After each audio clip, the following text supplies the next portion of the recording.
All right, guys, welcome back to the Rick Shiels Golf Show podcast, episode 221. In this week's episode, we have an incredible guest. Thanks, mate. I've classed myself more as a co-host than a guest, but thank you. Very nicely done. Thank you. This week, I sit down with Sergio Garcia. Wow. Masters champion, now a Fireball captain.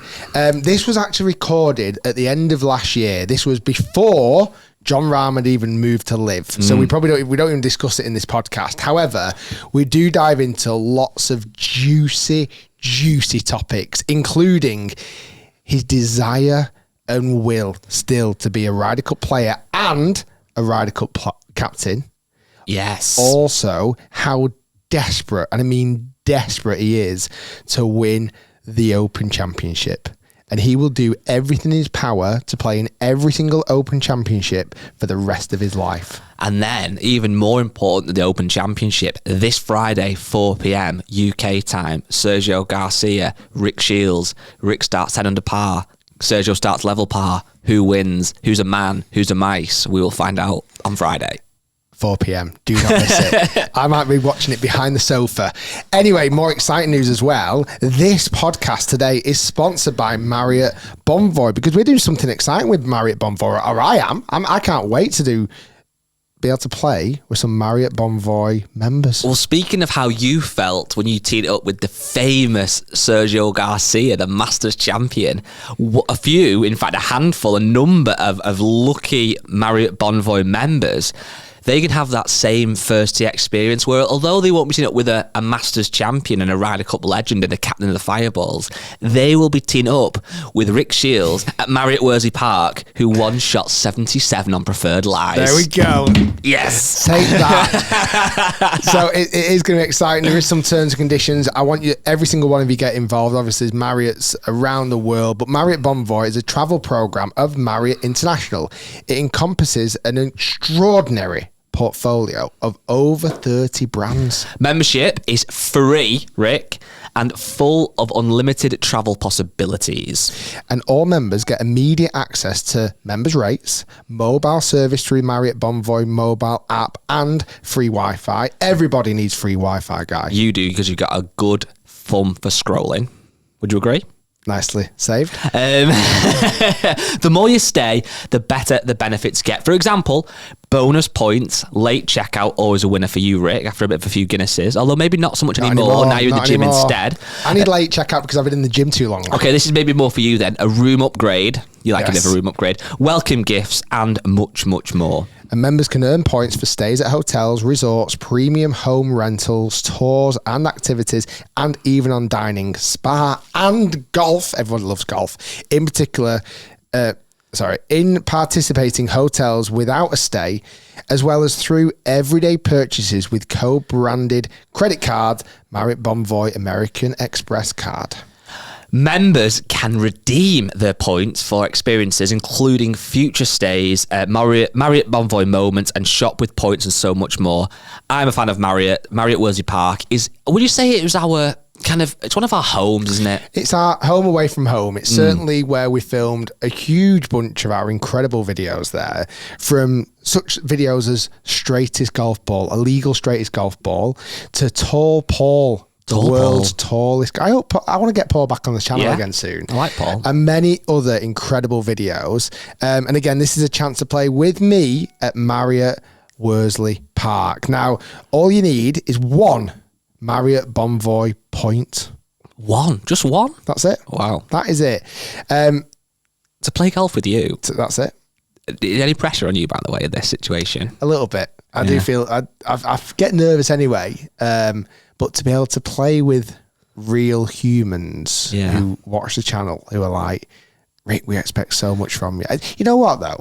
Did he expect much from me? Yes. Let's picture the scene, right? My name's Gary, okay? I live in Milton Keynes. Hi, Gary. I have entered in a moment. I'll explain how I did this, but I got into this day with you via Marriott Bonvoy, my 1 point, okay?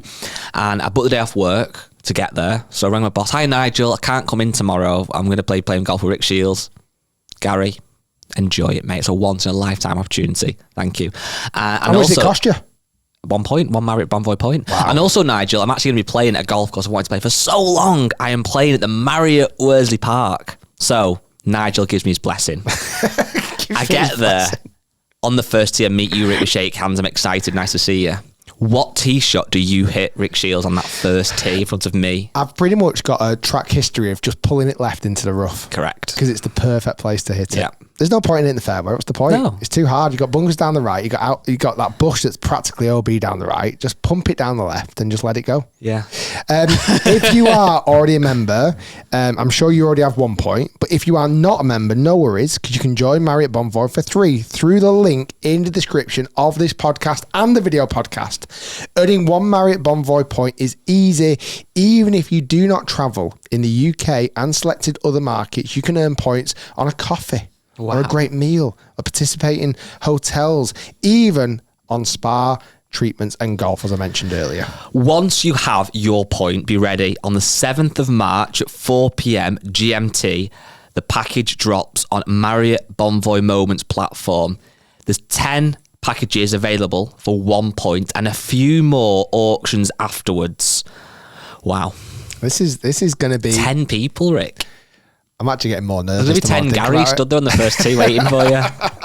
Now, also, there's loads of advantages for being a Marriott Bonvoy for golfers. As Marriott Bonvoy members, you can make sure you get on the very best out of your golf club. So if you're going to a Marriott golf club and you're a Bonvoy member, you are getting the best of the best. You can earn points on golf without a stay. Link your credit card to start earning 5 Marriott Bonvoy points per $1 spent at participating hotels in the UK. There's 5 hotel and country clubs across the UK in idyllic locations, and there's 7 premier challenging, you can vouch for that, challenging golf courses, including 5 championship golf courses. All the information you need is in the description below. If you're watching on YouTube, description below. If you're listening on Spotify or Apple, go in the description box below. There's the URLs. Sign up, get your point, and come and potentially play golf with Rick Shiels and enjoy it. Enjoy it. You'll be there as well, sure. I'll be there vibing, but I don't have the pressure of hitting a shot, you see. So what I can do is I can say, when you hit a bad one, I'll go, I wouldn't have done that. And when you hit a good one, I'll go, that was a fluke. I like it. Also, in the last week or so, I was going to come on to the Sergio Garcia podcast, because that is the juicy part of today's podcast. They also had the return of Tiger Woods this weekend. Yeah, I want to talk about this briefly. He appeared in pretty much his own tournament. He's the host of the Genesis Invitational at Riviera, a golf course that looks so unbelievably pure. I think there's one hole, was it the 6th hole, which had a greening regulation percentage of less than 20%. Wow. So like, golfers could not hit that green. One, it's an upside down saucepan, but the guys are hitting like 4 irons and 5 irons into that green. They just couldn't hold the green at all. Unfortunately, Friday evening, I was sat there. Claire, my wife, had nipped out for some friends from school. I was sat there eating. Actually, I had a healthy meal. Nice. Didn't have any beers. Wow. Put the TV on. Tiger's playing. Yep. This is it. Tiger is back. I'm excited. He's shot one over first round. He can get this back. He's going to make the cut. It's going to be epic. He's going to have a weekend charge and go and win it by 12. And he just didn't look like the same Tiger Woods as we know. And after, was it about 7 or 8 holes, he actually had to retire. Apparently, he did something similar to what I did. Correct. I was always going to tweet about it, because I walked off at St Andrews when I was playing Bob the Sports because of the tummy bug, and Tiger did exactly the same. Yeah. So that's the one thing that me and Tiger have in common. You know what? I was thinking about this on the way to work this morning, and how I articulate it in the best way I possibly can. Be careful. I'm going to try. I'll try my best. Hear me out. I love Tiger Woods. That's no secret. I am Guy Chanak, and I love Tiger Woods. I love Tiger Woods, and I would love nothing more than Tiger Woods to win another major, another 5 majors, another 10 majors. I'd love to win every other event he ever plays in. Of course I would. I grew up watching Tiger Woods, idolising Tiger Woods. Ambitious. Playing the games, the Tiger Woods PGA Tour games, everything about Tiger Woods I do. However, I am currently at a situation where I am over the Tiger Woods hype when he comes back now to play. I'm over it. It's happened so many times, and there's so much expectation, and there's so much anticipation, and there's so much media coverage around it, and we obviously play a part in that by getting so excited. And on Thursday, my dad rang me. And he was like, oh, do you know Tiger's about to tee off? I said, oh, I didn't do. I knew he was playing tonight. I didn't know he was about to tee off. I'll put it on. Put it on. Okay, yeah, quite entertaining. Seeing him back in his new Sunday red clothing looked a bit weird at first. Quickly got used to that. But I am over it. I want him back. I want him healthy. I'd love him to win events, I've just said. But the hype, I just feel like I've moved on in my life, and I'm just not getting... It's been a pleasure co-hosting the podcast with you guys. If you collect your belongings at the door... I'll take my tiger bobblehead on the way out, ironically. I'm not going to say it. But I understand where you're coming from, because was I as excited this weekend seeing Tiger back? I can't say I was. No.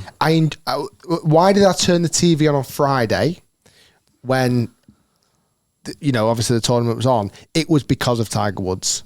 Why did I turn the TV off 15 minutes after he pulled out? Because Tiger Woods pulled out. For me, the reason why I watched, certainly on a Friday night, I like watching golf on a Sunday, I do, because you obviously see the drama and you see the winning. I'm not a Friday evening watcher of golf, albeit my wife was out. I had a free night to watch golf as much as I wanted to. I wanted to watch Tiger Woods in that situation. And as soon as he pulled out, I was a bit like, okay, I'm kind of done now. The leaderboard wasn't as packed full of names that I wanted to watch. You never really ever see Tommy Fleetwood on the US coverage, do you really? And he was up there. I think he finished top 10. You see loads of bloody Patrick Cantley. You see loads of Justin Thomas. You see loads of Jordan Spieth. I love JT and Jordan Spieth. You just don't see that many players. I'm not overly impressed. The more I've been watching professional golf over the last few weeks, and I would say watching it with a very critical eye, I have been less fond of professional golf as a whole. It's funny you say that, because, so I just said then, my dad rang me on Thursday about Tiger teeing off, and I watched a couple holes. And I'll be honest with you now, and I hate to admit it, I just turned it off. And it was just because, great to see Tiger back, after a few holes, got used to it. But with professional golf, it's often 4 days, LIV's 3 days. Realistically, other than the majors, for me, I don't get that invested on, like you said, Thursday, Friday, or even Saturday.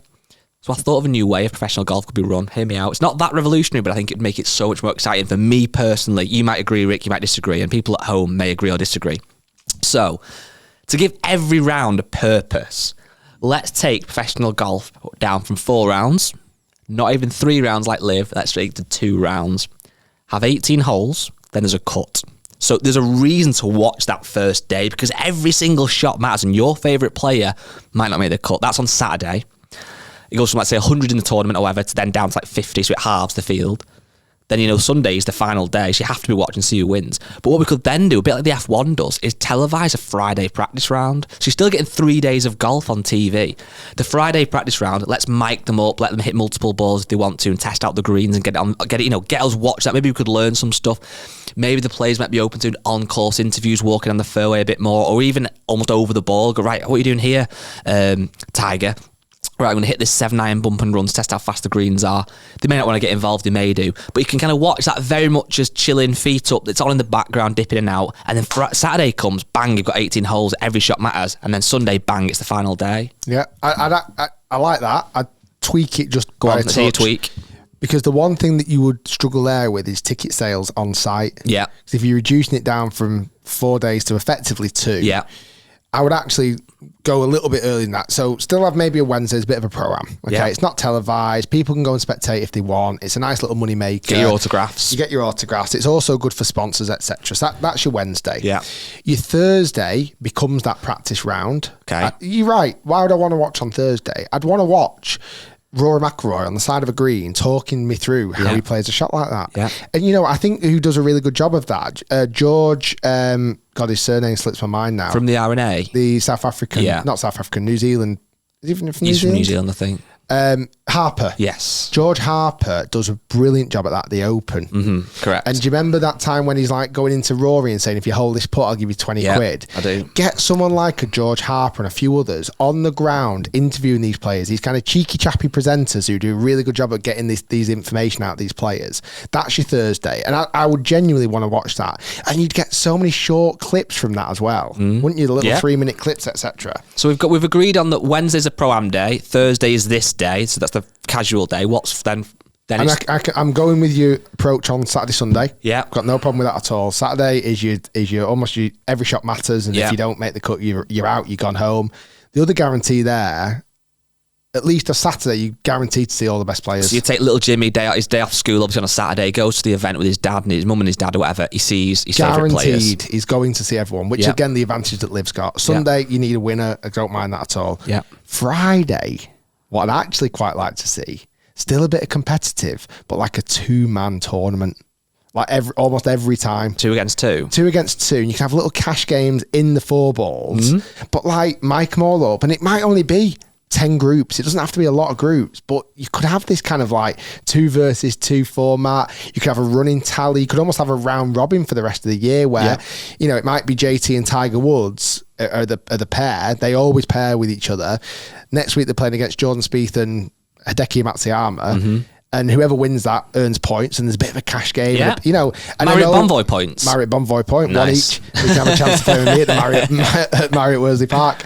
And then in the each event, each week, it builds up and builds up and builds up. So you actually, on a Friday, you end up getting to a final pairings almost, and then Saturday, Sunday. And I agree. I think that's the thing, isn't it? There'll be people listening to this now who absolutely love watching golf, and that's great. And I kind of wish I was that person, really, who'll watch Thursday, Friday, Saturday, Sunday, and they'll be listening to us now going, shut up, you're talking nonsense.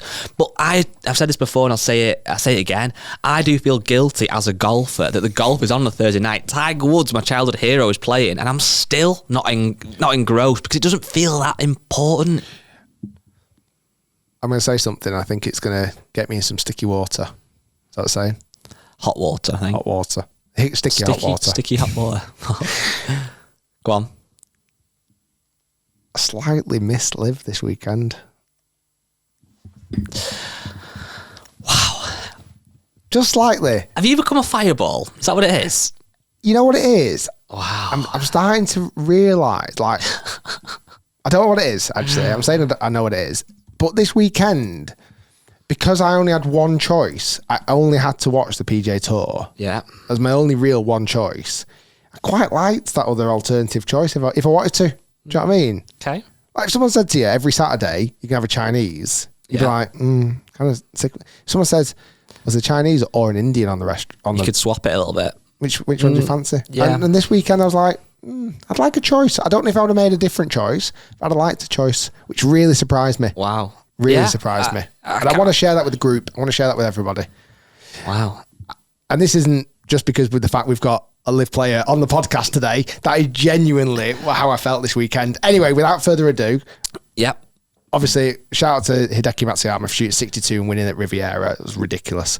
And do you know what he said after? What? He said he was gutted that he couldn't get a picture with Tiger. Really? Even he's a Tiger fan, obviously. Wow. Even bigger shout out to Marriott Bonvoy. Thanks, Marriott. And Bonvoy. And there's going to be 10 people who'll be on that tee. We're going to play an 11 ball. No, what they're going to do, I think, is they're going to play a few different, like 3 or 4 balls. You'll join a few groups, a few holes. You'll give some tips, some hints, some behind-the-scenes guidance of how you make videos at the Marriott, maybe. I don't know. You can just vibe it. It's going to be a very chilled-out vibe day. Love it. Guys, get involved. Do not miss it. And get involved with this epic sit-down chat at Spanish Oaks, which is in Austin, Texas. Sergio Garcia's home golf course. This is a fantastic podcast that we recorded just before we went out and did the 10-shot challenge. Enjoy. Well, Sergio, thank you for joining us. My pleasure. This is an honour and a pleasure for me. Growing up, admiring you as a golfer and your talent and what you've achieved in the game. I'm really excited about this podcast. I can't wait to dive in to what you've achieved in the golf game and also what you're looking to achieve and what the future looks like as well. We're here in Austin because this weekend we've got your foundation golf event. And I'd love to start things off with you telling us a little bit more about that because it sounds like a fantastic cause that you're raising money for. Yeah, thank you, Rick. Obviously, it's a pleasure to be with you guys. I've watched you guys a little bit too, so you guys are always fun to follow.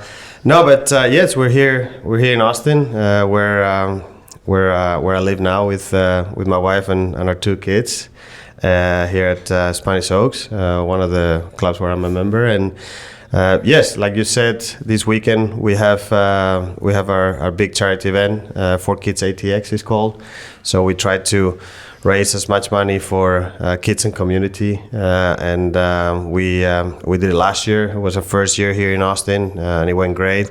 And we're super excited to do it again with the help of some of our fellow professionals, and you and all the celebrities and all our sponsors and donors and stuff. So it's great. We're excited. And that's to raise money for children in underprivileged areas to help them with life, or golf as well. Does that get them into golf? Yeah, we have 4 organizations that we're gonna benefit to, and one of them is Dell Children's Hospital. So it's obviously it's a big children's hospital here in Austin, and we're raising money to help them improve, and for anything they need, and if they need anything, any extra wings built or anything like that for to take care of children. So that's one of them. Another one is Foster Village, which is for foster parents. Wow. So it's a great organization. We have some friends that are foster parents, and it's really a tough subject to talk about, because you bring a kid that obviously is having a tough upbringing, or family can't take care of him or whatever, and then you have him for whatever, some months or a year or a couple of years, and you kind of have him as one of your own, and then all of a sudden you have to give it back, and it's tough. So those families are amazing. So we do that. The third one is Save Muni, which is a municipal course. It's called Lions. It's pretty much in the heart of Austin. Oh, nice. Yes. It's called Lions. Lions Municipal Golf Course. That's quite a cool name, isn't it? So we call it Muni, and it's a fun course. Tom Kite and Ben Crenshaw, they grew up playing there. There's so many kids and people that play there, and there's a possibility of it's owned by the university here, and there's a big possibility that they want to sell it and build whatever. So we're trying to raise enough money to kind of buy it, and obviously with other organizations, and make sure that we keep it there, preserve it, and so we can have people keep going and playing and stuff. And then the fourth one this year is one that obviously is very close to my heart, because it's my wife's foundation, which is called the Ugly Foundation, UGLI, not Y, and stands for unique gifted loved individual, and it's an anti-bullying foundation that she started. She started about 1.5 years ago. So she's been doing great work, going to different schools and having talks and stuff like that. So it's it's a great cause, and so we're trying to help as much as we can for those. Brilliant. I mean, that all those 4 benefits from the weekend, they're going to really obviously appreciate your support and any help as well. And it leads me quite nicely on to kind of my next question. Obviously, you're looking into putting money into the Muni golf course, as you mentioned, Lions, to help kids and really anybody to try and get into golf. Definitely. Kind of leads me quite nicely into what was your actual background into golf? Like, how old are you when you first started? Was it easy for you to start in Spain? Obviously, Spain now is a hugely popular golf resort. Was it back then when you kind of first started picking up a golf club? Maybe not as much. Obviously, it was 40 years ago when I was probably about 2.5, 3 years old. For me, it wasn't difficult for a couple of reasons, because my dad is the head pro, and nice. He just retired, but he was the head pro at our home course in Castellón Mediterráneo Golf for whatever, like 30, 35, 40 years. And he's just retired now? Yeah. What's he going to do with his time? Well, I mean, he still goes and plays every day. Does it? And does his little lessons here to the people that he wants and stuff like that. But yeah, he loves the game very much. I'm not sure I know anyone that loves the game more than him. So, but because of that, I was very fortunate to be able to grow up, doing sports and playing golf. Not only golf, but I played also soccer and tennis, and I'm I'm a sports freak. I love sports. Yeah, so I was very fortunate with that. I was able to grow up in a country club and where my dad worked and my mom worked at the pro shop there. So I was able to practice and have little games with members on the putting green and stuff like that. So that obviously helped me. But as you know, it's a lot of work. And, of course it is. And to be able to become a professional and do halfway decent, it's never easy. And was there ever a turning point that was almost like, I think I'm good enough for this? Like, maybe you might have not known as you were younger, but has your dad ever told you a story of where you were like, at a certain age, it's like, Sergio's got this. He's got the potential. I don't know personally if he ever told me that. I'm sure he thought it at some point because he saw how I grew up and how I developed and everything. For me personally, I do remember, and I think it was when I was 13. Yeah. I remember, when I was 12 and stuff, I started traveling, playing in the UK, playing a little bit here in the US, some of the amateur events. But I remember when I was 13, I played the Spanish national ranking league or however you want to call it. For the first time, and obviously I was playing against the best players in Spain, the best amateur players in Spain, all ages. I was 13, I was pretty much the youngest, and I remember that I did well. I won, I think, 1 or 2 tournaments that year. I finished quite high in the ranking, probably finished in the top 5 or 6 in the rankings, and I thought, if I'm 13, I'm playing against these guys that are 20, 25, 34 years old and the best in Spain, and I'm doing well with them. Maybe we have a little future here. Well, I mean, that's it, because I think sometimes, and again, I can't relate fully, but I felt like I made the mistake of staying very much at my home golf course and feeling like I'm pretty good at my home golf course. But if your game doesn't travel, you've got to test yourself against better players in different areas. You've got to go to a national level. You've got to go to the European level, and you've got to test your skills against the world stage. And that's when you really know, oh yeah, you know what? I'm actually good enough for this, or I'm not. And I think too many youngsters, certainly when I was growing up, didn't maybe travel as much. Now it feels like it's very common for talented golfers. You were just mentioning a young lad from your golf course who's showing incredible potential at the moment. What did you say his name was? Josele Ballester, yeah. He's at University of Arizona. Arizona State. OSU. And again, ASU. He's gone from your home golf course, and he's straight away, like a lot of talented golfers have done over the last few years, have gone straight over to the States and gone into university and then done incredibly well from there, really. Yeah, like you were saying, sorry, yeah, I totally agree. I think that,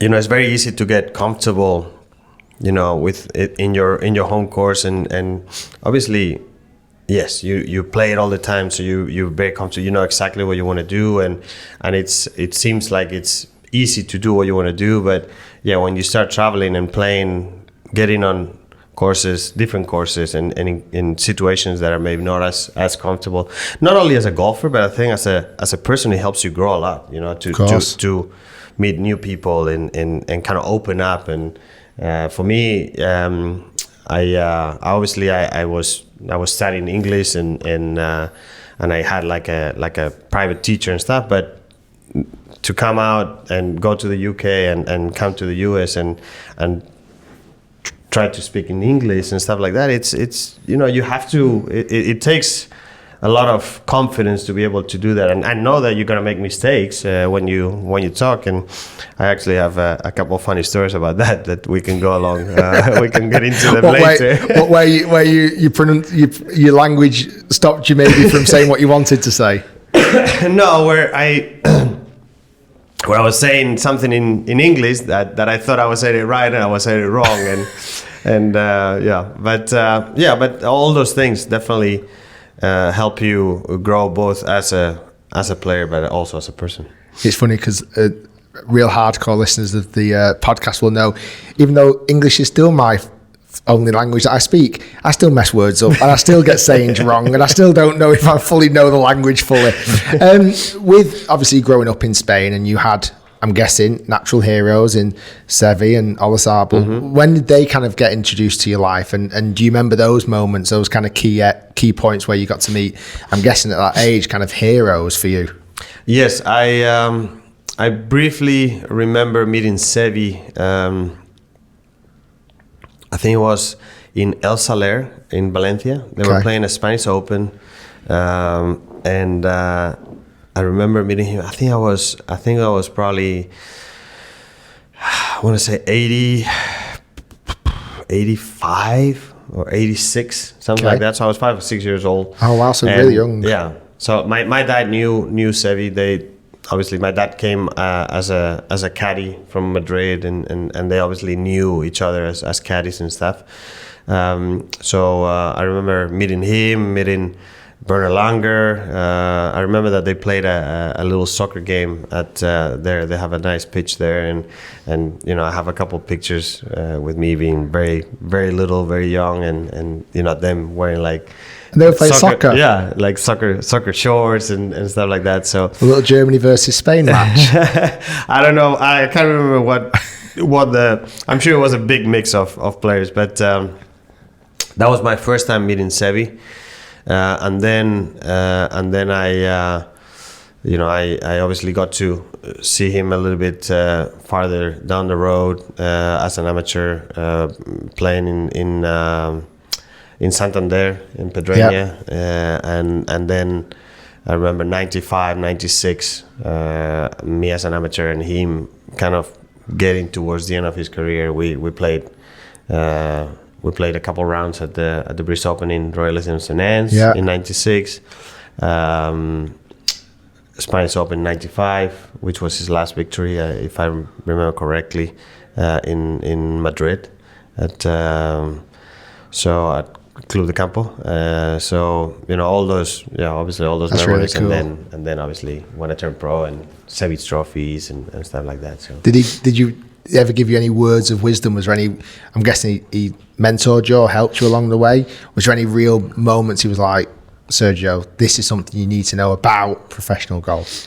Well, I mean, he always told me to believe in myself. Obviously, he he saw me play and he knew what I could or couldn't do. But I always looked up to him and tried to. I remember when we practice rounds, try to see some of the imagination that he had in the shots, and I tried to kind of suck that in as much as I could to help me, in my game. But more than anything, it was just a very, very confident person, huge charisma, and it was always fun to see him think about shots and see what was going in his mind. Did it give you confidence as well, knowing that someone obviously of Seve's stature did so well in the professional game? Did it kind of give you the confidence coming from Spain to like, yeah, I can do this too. I can follow in his footsteps. Yes, without a doubt. Him, Olazabal, Jimenez at that time too.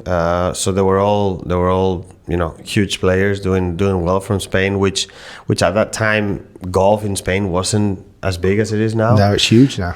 So all those things definitely help when you see fellow countrymen doing well in front of you or ahead of you. It's always a plus, and it kind of gives you a little bit of a kick in the butt, saying, oh, you know what, we might come from a smaller country or maybe not as popular golf-wise as others, but they're doing well. Why can I not? Exactly, and like I say, and you've now helped with the develop of the next wave of Spanish talent. You mentioned the young lad from your golf course, and John Rahm, I'm guessing as well, who kind of looked up to Seve, Olazabal, Jimenez, yourself, and it's like, yes, okay, we can keep doing it. I think sometimes like that really helps golfers from countries who maybe not known from the US. Like obviously golfers in the US have always had great players, and as from the UK, etc. It kind of gives you that confidence. I can go out there, and we're starting to see it now in more Scandinavian countries like Sweden and Norway, and I think it really helps when players can break through the barrier and make it into professional golf, because it really just helps the next wave of young talent definitely to think they can achieve that as well. One of the, I'm guessing, the highlights of your whole career, and I'd love to dive into it nice and early, 2017. the Masters? Definitely one of them. What is it the one, or is it there's something top the fact that you won the Masters in 2017? Yeah, I mean that's definitely on top. But I think it's on top with others. You know, I've been fortunate to have a very nice career and still going. But you know, obviously, I mean, I can't forget Ryder Cups, and I had so many fortunate and amazing moments there. So that obviously it's you know, something that I cannot put aside. But wins in Spain, they're always special when you win in your home country. The 2008 Players Championship, was my first big win individually. So obviously that also is up there. But yeah, obviously the Masters, winning not only a major but winning at Augusta, it's you know, it's super special. And obviously you get to go to the Champions Dinner every year. You get to be part of the Masters and playing it every single year. Like, how special is that? Like, when you're turning up to driving down Magnolia Lane and you know that your green jacket's there waiting for you, because am I right in saying it has to stay at the club? So how it works is you win the Masters that first year. From when you win it to the next year when you play it as a defending champion, you get to take the jacket with you and travel around. Yeah. Obviously, you have to ask for permission when you use it. It's quite a lot of strict rules, isn't it? Yes, yes. It's not. It's a great piece of clothing, but it has its rules. That it comes with a rules book. Yeah, because you can only wear certain colours with it. Am I right in saying? And no, I mean, not some. Obviously, you're not gonna wear something that doesn't make it look good, because you want to respect it. But more than anything is make sure that you use it in the right ways, and you know, take like respect it like the green jacket should be respected. So, but yeah, you get to travel with it for a year, and then when you get back to Augusta and defend your title, unless you win it again, then it has to stay there when you leave. So you can't take it with you. I mean, you might be able to snatch it, but I don't think you want to do that. I think they'll have trackers on it. Well, obviously it's a family-friendly show, but what was the most adventurous thing that you did in the green jacket? What was the funniest thing? We were fortunate to do a lot of things. We traveled. Obviously, we played a lot. We took it to Australia. We took it to Switzerland. I have a couple of funny stories, but like I remember. So we went Augusta, and then the Monday, Tuesday after, you go to New York and do all the. You go to the Empire State Building. The morning shows at Empire State, the New York Stock Exchange. So you do all those things. I remember we went to the New York Stock Exchange, and I'm there with the green jacket, doing the bell, amazing. And you know, walking the floor, and I'm taking pictures with different people that, you know, obviously saw me and they were fans, and I remember that. Then we finished that. We go to do a couple of morning shows, and I'm sitting there with my wife, and I'm just kind of sitting waiting to start my first morning show, and I kind of look to my, I don't know, I think it was the right yeah, I think it was the right sleeve. So I look to my right sleeve, and I have a stain. I'm telling you. I mean, this big. So like a golf ball size? Like a golf ball size, like grease, black. Oh my God. And I'm so like almost like oil? Yes. So obviously, when I was taking a picture with some of the guys, they were wearing vests and working vests, and so someone must have had it, and it got on the jacket. I looked at it. And I looked at my wife, Angela, and I said, "Oh my God, babe, you cannot believe this. I mean, it's the first day with the green jacket, and I have a huge stain already on the sleeve." So anyway, we tried to get it off. Obviously, you can't get it off with water and stuff, but you know, okay, we're kind of hiding a little bit. We finished the morning shows. we go to Switzerland, Crans-Montana, where we used to live. Yeah. And I'm like, okay, I'm gonna take it to a cleaners, and hopefully they can get it off. Oh my God! What pressure on the cleaners as well. Yes, but here comes the funny part. Get there, take it to the cleaners, which is 50 yards in front of our house. Yeah. So I get there, and I'm thinking, okay, I need to tell this person to be very careful with it, because obviously it's the green jacket. And get there, hey, good morning. It was a woman. I need to clean this jacket, but very delicate, very, very important. She's looking at me like, it's a freaking green jacket. She doesn't know. She's probably not seen many green jackets, but it looks like just a green jacket. She doesn't know. So she's looking at me like, it's a freaking green jacket. I mean, who wears a green jacket? So I'm like, just very, very dead. Be careful, She's like, okay, whatever. Takes it. A couple of days later, I go to get it. It's perfect. Oh my God. Stain is gone. I'm like, yes. But I mean, it was so random, because I remember then, a few months later, we came back to Austin to see Angela's family and stuff, and we stayed a few days. And I went to another cleaner to take the jacket, because obviously we've been traveling with it all over the world, and it was totally different. I get to the cleaners, they see it, they're like, oh, like their eyes are like this and stuff. I'm like, okay, be careful with it. Okay. They're like, yeah, don't worry, it'll be ready in probably a day or two.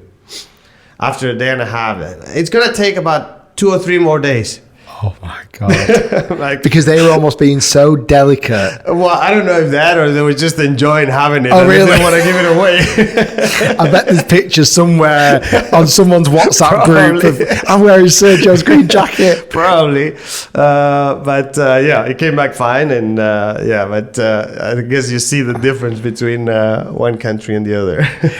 And on the Champions Dinner, when you get to go on is it the Tuesday or the Wednesday of Masters Week? Tuesday night. Do you have a certain area of the table that you sit at, and who do you normally sit next to, and who do you normally chat to? Yes, obviously, when you win it, when you do your Champions Dinner, you sit at the head of the table with the chairman and usually Ben Crenshaw is there and a couple others, and then you find your spot, and I sit. I sit to the left of Olazabal and the right of I think it's Fazli Zeller, and usually everyone sits in the same spot, unless then someone come anymore, and then they move a little bit. Of course, yeah. But you usually sit in the same spots every time. And obviously that's all closed doors. There's no cameras involved. No. You must have heard some incredible stories. Oh yeah, there's some great stories that the older winners talk about and stuff, and they're fun to listen. Some of them they repeat them every year, but you still want to hear them. You nod and smile. You still want to hear them. They're still fun. And this is an interesting question. That being so far your only major win, do you feel like that was a real important win? Did you feel like you had to win a major championship to almost, in your own right, deem success of your career? For me personally, no. I always said it. I thought that already in 2017, before I won the Masters, I felt like my career, and I always said it now, obviously, yes, it depends who you compare with. But on average, I always felt like my career was a great career, even without a major. Obviously, the major makes it even better. The cherry on top. And yes, and I don't take it back. I obviously I wanted to do that, and hopefully, I still give myself chances in the near future of more. But but I always felt like I already had a great career. So and I always said, if you go and talk to probably 80% of the guys that are on tour and you offer them my career, I think they will probably take it. I think they would definitely take it. Maybe 20% won't, but I think 80 will probably take it. And it's one of the main barometers of success of professional golf is how many major wins. Obviously Jack Nicklaus, Tiger Woods, etc. Do you think that's a fair barometer on success of a career, or would you vision it differently? Obviously, you are the most decorated Ryder Cup player ever and the most points ever scored on Ryder Cup, which we're definitely going to dive into. Mm-hmm. But do you feel like it's a fair barometer that it's measured on major championships? Well, I think, like I said, at the end of the day, Rick, to me, you personally, you are the one that has to be comfortable and happy with your career. That's true. That's the most important thing. It doesn't matter what anyone else says, what the media says or anything. The media are always going to ask for more because that's their job. Yeah. So it doesn't matter.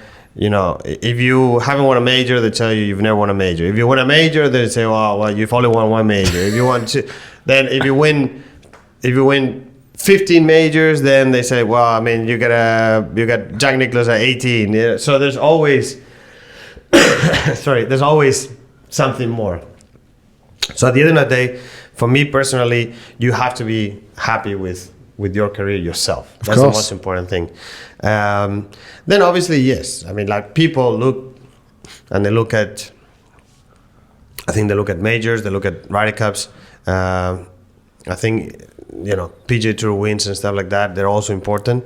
But the thing that moves the needle more for people, it's majors and maybe Ryder Cup. So it's understandable, but that doesn't mean that, like I said earlier, you can be totally happy with your career personally, and it's always going to feel like you maybe underachieved because you always feel like you left some here and there. Of course. But, it's, but no career is 100% perfect. I know. But, you don't play by yourself. So, there's other people that also are trying to beat you. Of course and they do great. Yeah, they're pretty good at golf. Just like you're going to do to me later. Exactly. We've got a nice little 10-shot challenge coming on later today here, which I'm really excited about.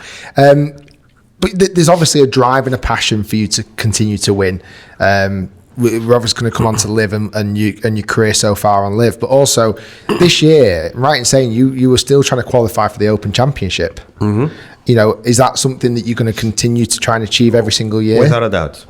So you're get to, because I'm guessing you skip regional qualifying, or do yes. So you go straight to final qualifying. Mm-hmm. So effectively 2 rounds of golf against a big field of golfers, but a lot of them are amateur golfers or professional golfers. You get a sprinkling of tour players in there still. Yeah.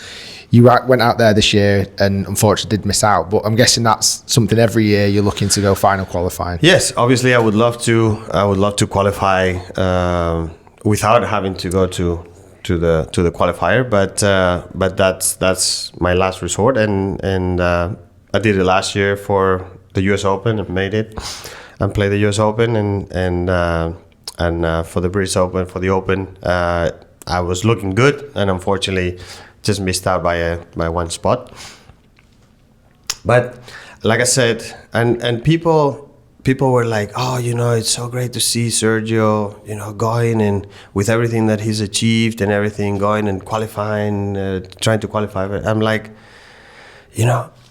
I love golf and I love playing majors, and I'm gonna give myself the opportunity. Like I said, I don't know if you say it in English, but in Spanish we say, like, my rings are not gonna fall off because of me going and playing a qualifier to try to play that. Like it doesn't bother me to do that, and and I'm happy to do it. You mean you're not losing pride? No, not at all. Of going to a regional or local qualifying. Like some people almost think, oh, he's putting himself down. No, not at all. I mean, I'm playing. There's great players there and guys that have done really, really well in their careers that are, still trying to get into some of those majors and playing those qualifiers. So, I don't see it as a downer, and because of that, I love the challenge, and I tried, and I was looking at my schedule the last couple of days for next year, and I'm already writing. Hopefully, I don't have to play them, but I've already wrote the qualifier for the US Open and the qualifiers for the Open to make sure that I know where they are, when they are, and I can I can play them. So your pathways, let's say, into the US Open and the Open, currently are either qualifying, like you just mentioned, through final qualifying, etc., or I'm guessing the only other real option at the moment is doing really well in the Masters. Yeah, do well in the Masters. I'm gonna be a member again of the European Tour next year, so I will play my 4 events or something like that. So maybe if I do well in those, maybe I can get myself in somehow. So there's a couple of ways. What restrictions is that? Is there any restrictions now if you become a member of the DP World Tour again? Is there any real restrictions? Are you allowed to play in majority of the events? Are you allowed to only play in a few of the events? How does that work? No, I think you're allowed to play as many as you want. But obviously, I'm not going. I'm going to play. I always said that I wanted to when I joined LIV. I wanted to still keep being a member of the European Tour and play my minimum at least. Play my 4 events, and keep my card and stuff. Obviously, they didn't make it too easy to be able to do that. But but one of the reasons why I joined LIV was to play less, so I could spend more time with my family. So what I'm not going to do is, play my 14 LIV events and then play 10 or 12 more European Tour events, because that defeats the purpose of spending more time with family. But we're willing to make the little extra effort to at least keep my membership. So how many events do you reckon next year then you'll be playing? Is it 14 live events now on a yearly schedule? And then how many more extra events? Obviously you've got the Masters, yes, which you're obviously already into. You want to play US Open, you want to play the Open. So PGA Championship, obviously I'm guessing if you qualify, if you can get into that, but that's not maybe as high on your priority. And then what, 4 to 10 European Tour events? 4. Not that many. 4. Yeah, I will play my minimum. So so I'll be playing all in. If everything goes well, I'll probably be playing about 22 events. Yeah. 21, 22 events. And in your peak, when you were playing, and when I say peak, I mean playing all the time, full schedule, how many events were you playing per year? About 27. Okay. So it's not that dissimilar, really, is it? Yeah, I mean, but 6 weeks here and there. Of course. It makes a big difference. And certainly, you've got 2 children, haven't you? Yes. They're growing up and you want to see more of them and you want to be able to kind of see those grow up as well. I mean, obviously, this year, for example, this year I played 14, I think I played 19 events. Yeah. Obviously, next year it'll be a little bit more because of those extras that I'm going to play for the DP World Tour. But if not, yeah, I mean, if you take 8-9 weeks, it's almost it's 2 months. Of course it is. There was also not a late charge, but I'm guessing a desire to try and get into the Ryder Cup team for this year as well.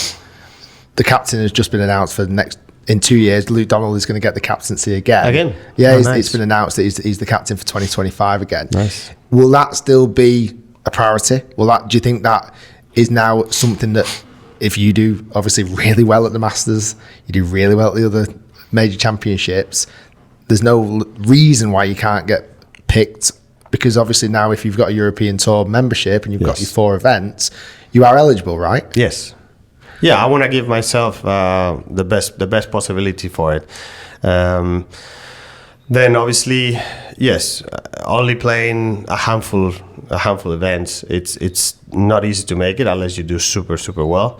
But I guess at the end of the day, if I feel like if I'm eligible, if they see that I'm making the effort, if I do well in LIV and I'm consistent and stuff, at least hopefully I can be considered because of not only because of my game, but because of what I can bring to the team and my history in the event. So I want to come on to that. You are the most, like I mentioned, the most points winningest player ever at the Ryder Cup. Is it 28.5? 28 and a half, yes. That's outrageous. Well, I had a lot of good partners. The best Ryder Cup player ever. What's obviously Ryder Cup? There's passion, there's pride, there's that team morale, there's that kind of excitement. I was at this year's Ryder Cup and the atmosphere was absolutely electrifying. As a player, I couldn't even imagine what it's like. Yeah. There's nothing like it. There's nothing like it. Nothing like What's been your key moments, and who has been your favourite 2 or 3 partners that you've had? To start with, like you were saying, to me, the Ryder Cup, it's every single shot. It's like the back nine of a major with a chance of winning. Yeah. That's what it is, because you know that every single point is so important. So there's that much hype, there's so much excitement, there's so much pressure, and obviously the energy from the crowds and everything. It's like you don't really feel that all year long. So it makes it. That's why it makes it so special. I think, there's obviously a few amazing moments. To me, even though we lost it, 99 was huge Ryder Cup for me, because it was my first one. I just turned pro that year, like 5 months earlier. Wow. So to be able to make the team by myself and then have a great partnership with Jesper Parnevik, had an amazing time, loved every minute of it. Unfortunately, we lost it, but the love that I had for the Ryder Cup before, just by watching it and being there, grew exponentially on that week. I bet. Just because of everything that I felt and what it meant to me. So that was one of the big moments. Probably the first one we won at the Belfry in 2002. It was the first time winning the Ryder Cup, so that was amazing, and be able to celebrate. 2012, the comeback, that was outrageous. That was amazing. That was like we couldn't script it any better. What was the celebrations like after that? Was it crazy? Yeah, it was. I mean, they're always crazy. they're always fun. They're always, because it's like I was saying earlier, there's so much pressure throughout the whole week that you get to Sunday and you finally release, and then you're able to just enjoy and not only yourself, but with your partners and your wife and everyone around and your family and stuff. So so that obviously was huge. And then I think for me personally, 2018 in Paris was great for many reasons. The weather was great. The course is amazing. Thomas Bjorn did an amazing job, and his vice captains, and the city. So it was just a combination. I'm sure that Rome was unbelievable too, but 2018 was super special. Am I right in saying as well that was when you became the most decorated Ryder Cup player? When I beat Ricky Fowler on the singles, I did. But that was obviously extra. But just the whole week itself, it was so perfect. The crowds were amazing. The course was unbelievable. Love that course. The weather was great. It was. I was there. And it's very special. I was there on the Friday, the first tee, and I remember getting there super early, running to the grandstand. The grandstand was ginormous. It was. And I was looking down at it was like 7,000 or 8,000 people there. It was crazy. And we were there from literally dark, and as the sun started to rise, it's quite an early tee off that first day. Yes, it is. You must warm up almost in the dark. Cold. It was cold. You remember? Yeah. And everyone was cheering, and the chants and the thunderclap that started to come in, and just I'm getting goosebumps now even just thinking about it. When I look down at that first tee shot, 'cause it was quite a hard one in Paris as well. Water left, you got to bend it around the corner a little bit. The rough on the right was high. Yeah. And I'm looking at that and going, I'm looking at this and I don't understand how they can hit the golf ball. And nobody hit a bad shot. I'm looking and going, every single one of these guys, they just stood there. And they've got balls of bloody steel. And I remember, I didn't play in the morning, but I played in the afternoon with Alex Norin. Yeah. We played in the foursomes, and I teed off on the first. And I remember I was hitting a 3-iron, and it's funny because I got there. Yeah, it's not the easiest t-shirt in the world. And I remember I took it back. And when I took it back, my knuckle popped No way. Yes. Has that ever happened before? A couple of times, but not on moments like that. And I remember it popped and I stopped. And everybody got to go like, oh, you know, everybody, like the whole crowd like started going, ooh, what's happened? And obviously nobody knew. They thought I stopped because I didn't. You can't exactly shout it to 8,000 people. But I remember I felt it, and I'm glad I stopped because, you know, I felt it perfectly. I got back, and as soon as I started going down, my middle knuckle just popped. And I was like, oh my God, what happened? So I stopped. And then I hit a good tee shot, and then we ended up, destroying Mickelson, and I don't know who else it was. But so that was funny. I mean, that's luckily that didn't happen on US turf. Yeah. Because that would have been, you would have got a lot of abuse then. Because what are the you know, obviously I know you spend a lot of time now in the USA, but if you're a part of an away team in the US, they don't care about that. You're a European, and they want to. Yeah. I think in New York it's going to be brutal. Did you find that did that inspire you? Did it motivate you, or did you find it very difficult to play against the US team on US soil? It definitely, the way I look at it, definitely motivates me, and I think everyone should look at it that way. If they didn't care about you, if they didn't see you as a threat, they wouldn't do anything. No. So obviously the way I look at it is that, you know, they see you that, you know, they need to intimidate you. They're dangerous, so we got to try everything to make them feel as uncomfortable as possible. So that's the way I look at it, and you know, it's if you look at it that way, I think it's, you know, it's fun and it's challenging, and you know, it kind of drives you. And to follow up on the other question, 3 favorite partners. Oh, sorry, 3 favorite partners. I would say Jesper, because it was my first one and it was great. I mean, it's difficult to just pick 3. I had many. Luke Donald, we had a great partnership together. We were unbelievable in foursomes, both foursomes and fourballs, but mostly foursomes. And then I would have to say Lee. We had great partnerships, but also Olazabal was great. I mean, I played with Rory too, and we had great partnerships. I played with John, and we had great partnerships. So it's difficult to just pick 3. But if I had to just pick 3, I would say Jesper, because it was the first one and it was great. Luke, because we felt really comfortable and we did really, really well together. And probably, I probably would say Westy, maybe John Ram, maybe Olazabal. I suppose to some degree that tells me almost a lot about you and your play, because it sounds like the captain was comfortable putting you with most people. Yeah, but I'm guessing I had a bunch of different partners, and we did quite well. We did very well. All of them. You did very well.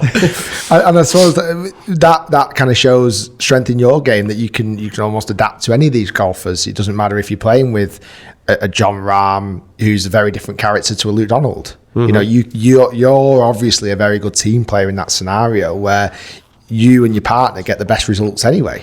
Yeah, I try to make sure that my partner feels as comfortable as possible, so he can play his game the best way possible. Yeah, I think that's the most important thing that you can do, because I'm not gonna tell my partner how to play, and he knows what to do. But if you just make him feel comfortable, make him feel confident, I think then he can just do what he knows how to do, and just have fun with it. And I think that's the most important thing. Nice little segue going from the most decorated, successful Ryder Cup player to a little bit off topic. I want to talk about football for a second. Okay. And soccer, as the US would call it. You're a Real Madrid fan, right? Yeah. As a young lad from England who've just joined you, Jude Bellingham, is he going to be the greatest player ever? Man, I love watching him play. He's unbelievable. So good. He's so good, and it looks like he's gotten even better this year. I know. I mean, he has. He's already with his goal yesterday at the Champions League. He's had his best season scoring wise already, and it's only November, pre-Christmas. I know. So, but he's and you know, Henio Chacarra, who plays for Fireballs too. He's a big Real Madrid fan. So we text each other a lot when they're playing and stuff. And what I tell him is that what I love about Jude is not only, you know, how good he is, the quality he has going forward and everything. It's he's happy to come back and pressure and tackle people and everything. So he's got it all. He's got it all, and he's strong. He's obviously he's a good finisher, probably better than I thought. And for a midfielder, for a midfielder, he scores so many goals, and he's very smart. If you notice, very rarely he's in offside position. Yeah, very rarely. He's very smart with that. His timing is very good. So that obviously it's a big plus. Yeah, I mean, obviously we're super proud of him being from England, and it's helping the England team as well. You look at the moment with football, we've got Jude Bellingham and Harry Kane both firing on all cylinders. Both unfortunately left not part of the Premier League. Yeah. But yeah, I think the future is hopefully bright. Have you got a chance to meet Jude Bellingham just yet? I haven't yet. Obviously, I have a good relationship with Marriott Madrid, but I haven't been able to meet him yet. But hopefully one time soon. It's really funny because my son, who is now 5, he's called Jude, and it was quite kind of not a super popular name when my little boy was born. It was a dead cool name. I thought, yeah, it's great. No one's really going to have Jude. And I remember a year later, I was like, there's a young lad that plays football called Jude who plays for Birmingham. It won't really matter. Now it's one of the most popular boys' names because of Jude Bellingham. Correct. Totally. You look at every new kid, boy, it's like, oh, I thought we had a really unique name, and now everybody's got it. But that's crazy. Yeah. So what's interesting that going from Ryder Cup team to then obviously Real Madrid as a team, to now your new team, the Fireballs, and your transition into LIV. It's been 2 years now playing LIV Golf. How have you been finding it? Yeah, it's been great. I've really enjoyed it. I think that, like we were talking earlier, I Ryder Cup, it's probably where I've performed my best throughout my career, and the team aspect of it is probably one of the reasons why I've always enjoyed that kind of feeling and camaraderie and stuff. So I played soccer growing up quite a lot, and you get a lot of that there. So so it's fun to be a part of it, to be a part of something different, a different project, a different feeling, and it's we're obviously working hard to make it the best way possible, but we're enjoying it. And what I'd like to explore this question. What are your 3 most enjoyable aspects of LIV Golf right now? And also, what are 3 things that you've either want to improve or you're not particularly as happy with at the moment? I think the 3 best things in LIV for me, one would be the team aspect of it. I think it's very unique, and in golf it's even more unique because we've always played individually. So that's that I think that's probably the most important one. The other one for me, it's the difference you get in calendar and scheduling. Obviously the extra time you get, like for example now I have 3 months off. Yeah, an off season. Yes, so you do. So like if you have any injuries, you can kind of make sure you take care of them and be good for the next season without missing any tournaments. Yeah. You want to spend more time with your family, obviously that helps, things like that. So those 2 things are great.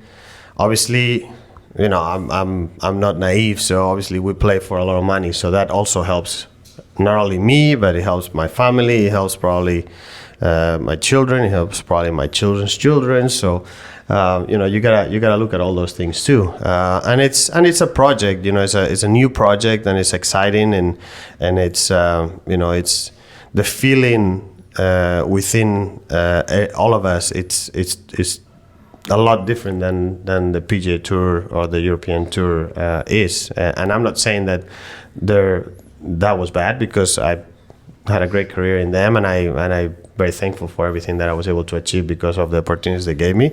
But it's just different, it's less players.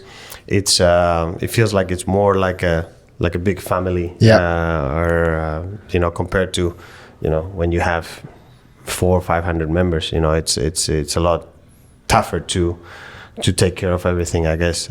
So those are some of the things that I like the most about LIV. I think obviously there's, it's a new thing, so it's a startup. So obviously there's things that need to improve and get better. I think that the way we show ourselves has to improve, and it's improving. I think that the communication sometimes it's a little bit slower than you want it, and like I said, it's a startup, so there's always things that you have and want to improve. The good thing is that we're all working together, and they listen to us for feedback and stuff like that. So that's nice to know. Know that your tour is listening to you to try to be the best tour they can be, and be better at what they do. And is that almost all players get a say, or is it a pool of players? Is it just the captains, or is it a bit kind of a mixture of everyone?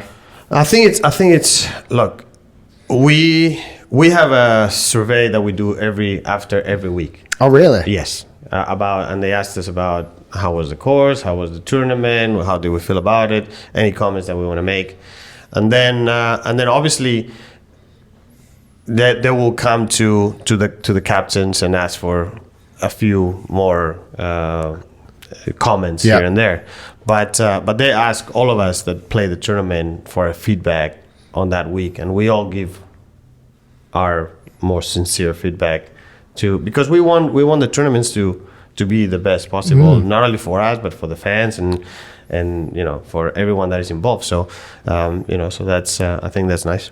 I think what's interesting, I've had the luxury now of speaking to Ian Poulter, Bryson DeChambeau, and yourself, who've all obviously now LIV players. For me, there's a bit of a trend. I've asked a very similar question to all three, and the number one thing that does come up is the team element, and it's very interesting because obviously I'm asking the players and what's their positives as such, and they are very similar: the team, the schedule, and the money.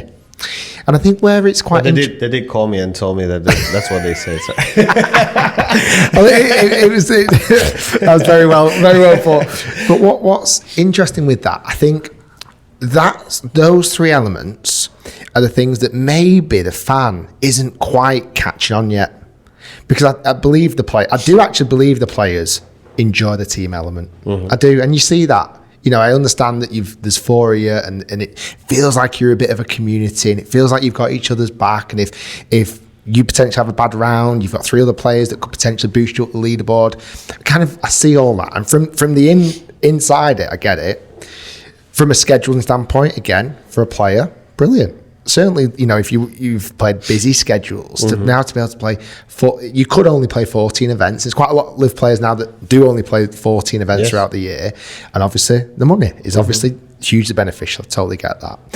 I think where the miscommunication, this comes on to the negatives, because again, your negatives are quite aligned with Poulter and Bryson's as well, is the fact that I don't know if that message is reaching the fans.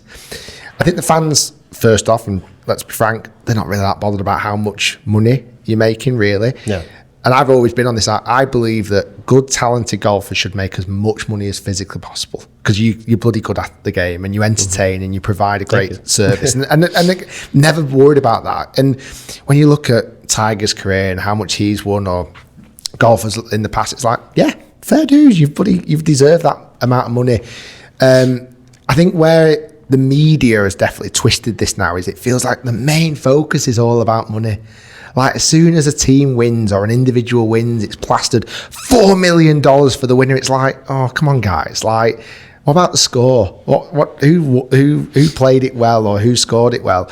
And I think the team element at the moment, and again, you'll probably see it a bit more on site at every single LIV event, is I feel like it's hard for fans to engage with the team, to really support the Fireballs or the Crushers or Smash GC or whatever it may be. How do you see that potentially improving? How can fans become a Fireballs fan, or even pick a team in general, really? Yeah, it's a great question. I think that that's what we're working on. I think that you gotta realize that also, you know, a lot of that media is not pro LIV, so they're not gonna say, or they're not gonna write the best thing or what's gonna look the best for us. So it's just a matter of ourselves, you know, making a strong effort and showing our fans, you know, what's going on, how hard we work for it, all the things we're trying to do to connect and build a relationship between the fans and the teams. And you know, I've always said the beautiful thing is, like, you're a football fan. I'm a Manchester United fan. So perfect. So you would get this. So look, even better. Cristiano Ronaldo played for both your team and my team. Yeah. I'm sure you're a Ronaldo fan. I am. Me too. But more than anything, you are a Manchester United fan. Yeah. More than anything, I'm a Real Madrid fan. Yeah. So obviously, I follow Ronaldo, but I don't follow him as much anymore because he's not playing for my team. Of course. So that's the beauty of LIV. I think that everyone can have their player that they follow. They can follow Sergio. They can. I love watching Sergio. I love watching DJ. I love watching Brooks. I love watching Bryson and whoever it is. But more than anything, the connection that you can get to a team, like you do in other sports, that's a great possibility, a great opportunity for us, and that's what we want to work hard and make sure that, you know, we do the right things to get that engagement from the fans into the teams, and then you can follow your, you know, favorite player. I mean, I can be a Fireballs fan and I can be a fan of DJ, or Brooks or whatever. But more than anything, I'm a Fireballs fan, things like that. So I think that, like you said, you know, working hard. Obviously, it's a lot of work because at the beginning, you know, we had so much bad press because, you know, they were all pro PGA and we were competitors of the PGA. Mm-hmm. We're still competitors of the PGA too. So obviously they didn't. That wasn't good for them. So the only thing they could do was to make us look as bad as they could. And then I think that's kind of changed already. I think that people are starting to see more everything that's going on and realizing and then making their own opinions and decisions, I guess. But you know, it's obviously a working process, and you know, we're trying to make sure that, you know, our fans see our product and our teams for what they are and get connected to them. I think the challenge is, you're right. I think most time when you support a football team or a soccer team, it's from your area. I was born in Manchester. I'm a Manchester United fan. Yeah. Obviously, you know, you support Real Madrid fan, and often also it is influenced maybe by your family. Mm-hmm. Like your parents are Manchester United fans. Like my little boy now. We don't live in Manchester right now, but I'm encouraging him to support Manchester United. I bought him a Manchester United shirt. My dad is from Madrid, and he was a Real Madrid fan. And when I grew up, obviously Madrid was huge, but we live actually closer to Barcelona than to Madrid. Yeah. But we were always Real Madrid fans. So yes, it's totally like that. But when you actually look at you, so you've got a location, a pin on the map to say if you're somewhere in that area, that's the team you should support to some degree. Mm-hmm. But then you also look at how long have these clubs been going for? Long time. Yeah. And I do believe, as much, I think, it's hard because I do think there's a missing link somewhere about how can fans really support a team, because there isn't that pin in the map. Yeah. It's not as if, obviously, you could argue yours is a little bit more kind of Spanish team, but it's not like, it's the Spain team. It's not, you could argue the Majestics are a little bit more the English team, but you've obviously then got Henry Stenson, so that kind of, it's not just an English team. Yeah. I feel like if it was almost locations, but then in America, you can't just have an American team. You'd have about 6 or 7 American teams, you know. So I think that's a hard thing. And then there's just not enough legacy yet. It's only 2 years. Correct. So there's not that passing down the baton. It's like everything, you know. It's like, you know, when Manchester United started, or when Real Madrid started, I'm sure they didn't have. Oh God, no! 100 million followers. Not a chance. So not a chance. You gotta build that up, and yeah, I think in golf it's a little bit tougher. But we're working on that. On making like teams that this team, but it's just a matter of finding where, and it's in golf it's a little bit different than soccer or football or anything like that, because like everyone lives in their own place with their own family, and then we meet for the tournaments and stuff like that. But we're looking at possibilities of making like a headquarters somewhere. Nice. Where the Fireball or other teams. And then, that'd be quite. So.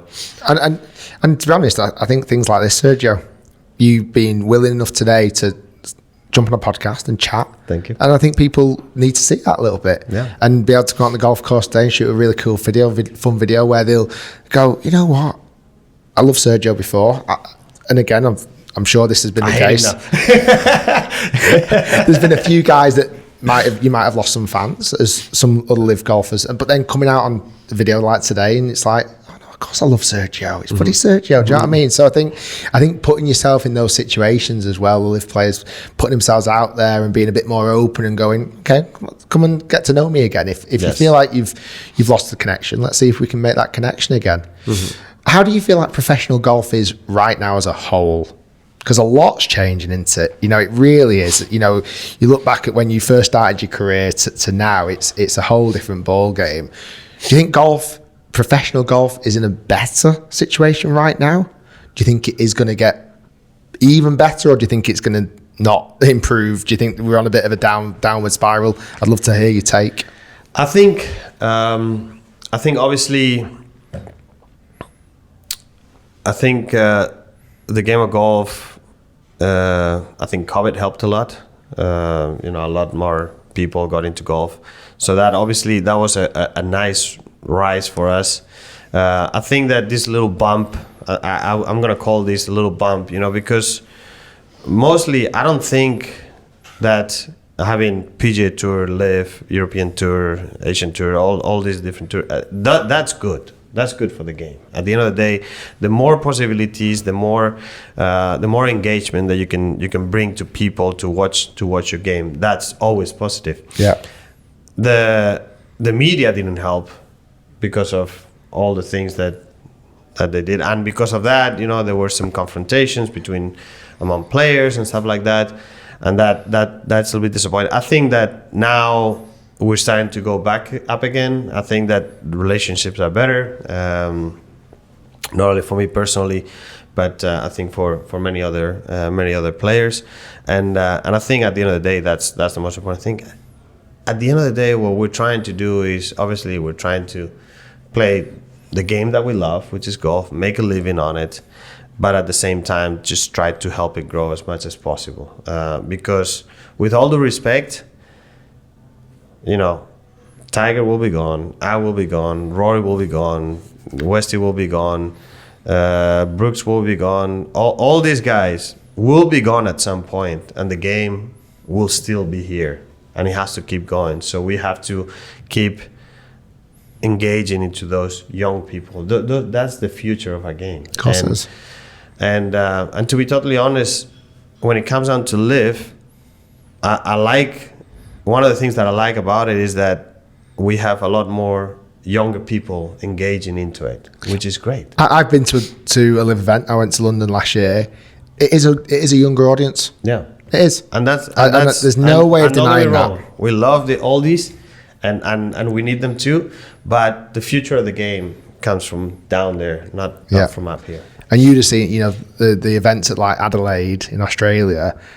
From what I understand, that's a really energetic, young, excitable audience as well. Yes, and also something that people don't realize is that a lot of these countries, a lot of these places, for them is their first time really getting these kind of name players playing there. Like even Valderrama, of course, which is an unbelievable course, my favorite golf course. They've never had a field like the one they had in LIV this year. No. and they had so many events there. You know that, but Australia, they've had great names there playing Australian Open and stuff like that, but they've never had this amount of amazing. So the excitement that it is globally, it's great, and we have to take care of that because we're the ones playing more globally and you know, and going to different places, and you know, the PGA Tour, it's an amazing tour, but they're mostly in America. Yeah, of course. So the rest of the world also deserves to watch great players playing in their country, and that's what we're, you know, focusing on and taking advantage of. Yeah, because I do a lot of I've done a lot of filming at JCB Golf and Country Club, which is in the middle of the UK, not far from Birmingham, where Jude Bellingham's from. And next year there's a LIV event there. Yeah, and it was funny because I saw an Instagram post that went up, and I was like, "Oh, what are the comments going to be like?" I'm like, "This will be interesting." I thought, and just sat there, I'm like, "Oh my god!" Like everybody's excited. Yeah, it's like. We never get, certainly if you're in a pocket of the world and you don't get luxury of having a tour event on your doorstep, to be able to have one, certainly it's not far from the Belfry JCB, and it's like people can go, I can come from the north, I can come from the south, I can come from all four corners of the UK to come and watch a high quality golf course at one of the best golf courses in the UK, by the way. It's a phenomenal golf course. It really is. There's a par 3, the 17th, that's 250 yards, island green. Now it doesn't quite play that, so I hope not. It's downhill, and I don't think they'll play it as far as that. And when I say island green, it is an island green, but it's not sawgrass island green. There's a green, and then there's a surrounding area, so you can miss the green and still be on dry land. But it's a phenomenal hole. It really is. I'm excited to see that. You know, seeing again, me playing there, and I've had the luxury of filming there many times. Would I have ever envisioned a future where I know that Dustin Johnson's going to be hitting from there, you're going to be hitting from there, Brooks Koepka's hitting from there, Bryson DeChambeau, I want to see Bryson hitting a bloody 9-iron into that green. And it's like, that's exciting. It is, because it's you're trying to attract a wider audience of golfers, definitely. I'm going to come on to some quick fires. We're going to finish up pretty soon. We're going to come on to some quick fire questions in a second. I've got one quick question for you though. Fast forward 10 years, okay, from right now. Is there one thing in your career that you've not managed to achieve that you would have loved to and hoping you could have can achieve in the next 10 years? Yes. Golf-wise? Career-wise, golf-wise, career-wise. The Open. The Open. You want to win the Open? I would love to. You come second twice, right? Yes. Royal Liverpool? Was it against Tiger? Yes. To Rory and Carnoustie. To Harrington in the play. Yes. Was the Royal Liverpool one where you were all in yellow? No, that was when Tiger won. When it was all burnt out. Yes, I finished fifth that year. Yeah. But I was up there on Sunday. Yeah. So the Open is the one you want to win. Yes. Which obviously goes back to why you want to qualify it and why you want to get in it. All right. Anything else? Is there anything else that you feel that you? There's something obvious I feel like there's was in your pathway and now has possibly been removed. Ryder Cup captain? Oh, I mean, yeah, I guess in 10 years, maybe, yeah. I mean, at the moment, I'm not thinking about Ryder captaincy. You know, I feel like I can still bring a lot as a player. Yeah. But yes, obviously it's a possibility. We'll see what happens and how it goes. But that there's also, you know, a lot of work that we're doing with our foundations that we want to keep doing, and that's important too. Of course. I feel like I've always said that I feel very fortunate about how well my life and my career is gone, and I want to give back as much as possible as I can. And the other thing that is also kind of giving back is our academy, the Sergio Garcia Golf Academy. We just opened one in Castellón, in my home course, Mediterranean Golf, and we're looking at hopefully expanding in the near future. And you know, I wanna. That's another path to get more more kids into golf. That's exciting. And you know, so yeah, so all those things are important. Are your kids getting into it? Yes, Azelia does play. She's only 5.5. Enzo is 3.5. He plays a little bit, but Azelia does have her lessons here at Spanish Oaks and with a great teacher, and she enjoys it. Oh, brilliant. We've got some quick fire questions, right. Okay? I'm actually going to pick some real fun ones as well, okay? These are probably questions that hopefully you've never been asked before. Andrew Law, how many pairs of shoes do you take to a golf event? Golf shoes. Golf shoes. Probably a little less than I used to. I remember in my good old days with Adidas, where I would mix all kinds of colors and stuff. I would take probably my 5 pairs of shoes. So one for practice day and then 4 different tournament days potentially. Yeah, depending on what I was going to wear. You know, the ones with the green stripes, ones with the yellow stripes, one with the red stripes. But now I usually probably take 3 pairs. I would say, pair of white, pair of black, and then maybe a pair of like a different color. You know, because you're uniformed every day now in LIV, aren't you? For yes. Fireballs. So you got a match uniform, I guess, haven't you? Yes, I mean, but it's not as easy. You know, when you're not with a shoe company, it's not as easy to ask them to make them your colors for your team. If you're with a shoe company, then it's a little bit easier. I'm sure a shoe company will make you some bespoke Sergio Garcia shoes. I mean, I'm still wearing Adidas shoes, but obviously they're not with Fireballs, which would obviously make it more fun. Dixon, this is an interesting question. Does playing golf feel like work or play? No, to me, I love playing golf. So I know it's my job, but I really enjoy it, and I still enjoy practicing. And I think that as long as I love competing, but as long as you enjoy practicing, it never feels like a job. That's a good answer. This is one I do actually genuinely wonder, and I suppose this was when you were jet setting to all different parts of the world more. Dwight Foster, how do you deal with jet lag or recover from a long flight? To me, I think I've always felt like flying west is much easier than flying east. But the way I try to, it's you try to stay awake. Flying west is easier because, you know, you get to whatever, you come from Europe, you get to the US, you stay up until 8 or 9 at night, and it's like 3 in the morning for you. And you just have a late night. Yeah. So, but at least you go to sleep. You wake up. You probably wake up like at 4 in the morning or something. But at least you feel like you slept through the night. Going east is a little bit tougher because, you know, 12 at night is 6 in the afternoon. Yeah. So it's difficult to get yourself to sleep at that time. But I think I try to, even if I'm tired throughout the day, I try to stay up. No nap or anything like that. So hopefully, when it's time to go to bed, you're tired. You go to sleep, and you hopefully sleep through the night. After this, we're flying from Dallas to Dubai. Nice. Good luck. I know. Chris Mearns, do you have any golf superstitions? I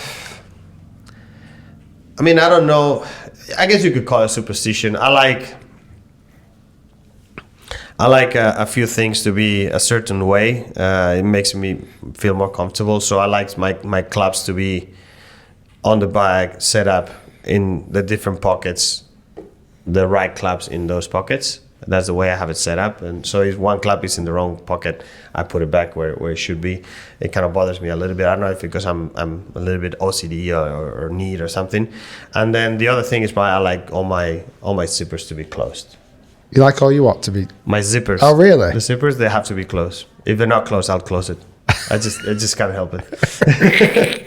And then the last question. This is from a Mr. Anonymous. Do you think you're going to beat Rick Shiels, giving him a 10-shot head start? I never played against you. I hope so, but I know he's going to give me a run for it. So, you know, if you can manage to shoot. If you can manage to shoot under this is par 71. So if you can manage to shoot under 74, I think you have a very good. I mean, unless I go crazy, I think you have a good chance. Well, we have a series break 75. So anytime I break 75, I'm happy. So if I... How many times have you won? Have you beaten anyone? I'm going to give you a little clue. No. That's a big and clue. every single match has gone down to the 18th. As in like the last putt. Really? Every single one. Ooh. All right. So Tommy Fleetwood, Lee Westwood, Ian Poulter, Adam Scott, Bryson DeChambeau. Every single one has gone quite literally to the ball dropping into on the last hole. All right. Well, so I'm excited about this one. Guys, thanks very much for listening, watching. Sergio, thanks for your time. Honestly, I really appreciate it. My pleasure. Good luck next year with the Fireballs. And again, this podcast, I'm sure your open and honest answers, you've probably converted a few Fireballs fans, so that's good to hear. Thanks, everybody. Awesome. Check out the podcast coming out next soon. And let's get on the golf course. Hopefully, it stopped raining. Yes.